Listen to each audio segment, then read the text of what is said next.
ಶ್ರೇಷ್ಠ ಅನ್ನುವ ಅರ್ಥವನ್ನು ಹೇಳಲಿಕ್ಕೆ 3 ಶಬ್ದಗಳು ಕಂಡು ಬರ್ತವೆ. ರಸಃ, ಸಾರೋ, ವರಶ್ಚೇತಿ ಶಬ್ದ ಏಕಾರ್ಥ ವಾಚಕ ಅಂತ.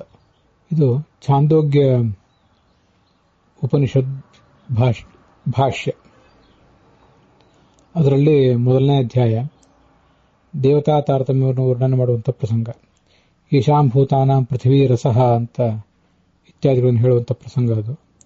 ಅಲ್ಲಿ ಪೃಥ್ವೀ ರಸಃ ಅಂತಿದೆ, ಪೃಥ್ವಿಯಾಹ ಆಪಹ ರಸಃ ಅಂತಿದೆ. ಇರೋದು ರಸ ಅನ್ನೋದು ಇಲ್ಲಿ ಶ್ರೇಷ್ಠ ಅನ್ನೋದನ್ನ ಹೇಳ್ತದೆ. ಪೃಥ್ವಿ ಅಭಿಮಾನಿ ದೇವತೆಗಿಂತ ಜಲಾಭಿಮಾನ ವರುಣ ಶ್ರೇಷ್ಠ ಅಂತ. ಇಲ್ಲಿರುವಂತಹ ರಸ ಶಬ್ದ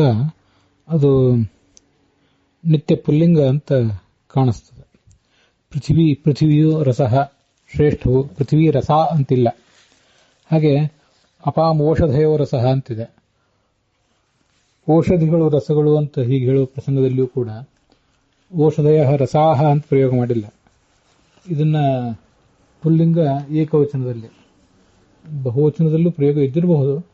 ಆದರೂ ಹೀಗೆ ಅದೆಲ್ಲವನ್ನು ಪುಲ್ಲಿಂಗದಲ್ಲಿ ಪ್ರಯೋಗ ಮಾಡುವುದು ಅಂದಲ್ಲಿ ಕಂಡು ಬರ್ತದೆ. ವಾಗ್ರಸಃ ಇತ್ಯಾದಿ ರೂಪದಿಂದ.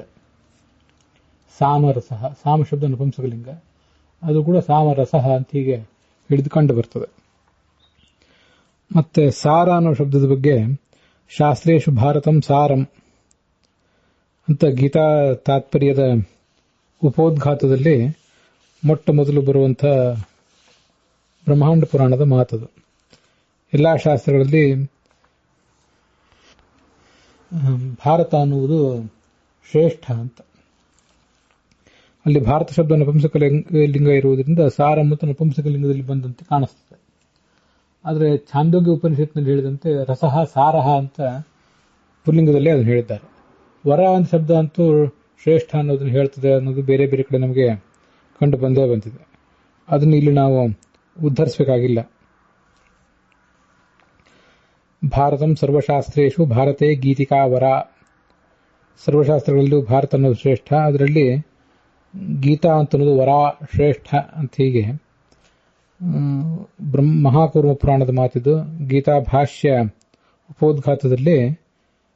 ಉಪೋದ್ಘಾತದ ಕೊನೆಯ ಭಾಗದಲ್ಲಿ ಬರುವಂಥ ಮಾತದು.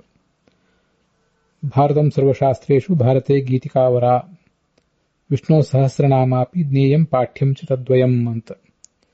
ಹೀಗೆ ಭಾರತದಲ್ಲಿ ಗೀತಾ ಅನ್ನೋದು ಅತ್ಯಂತ ಶ್ರೇಷ್ಠ ಅಂತ ಹೇಳುವಂಥ ವರ ಅನ್ನುವ ಶಬ್ದ ಅದು.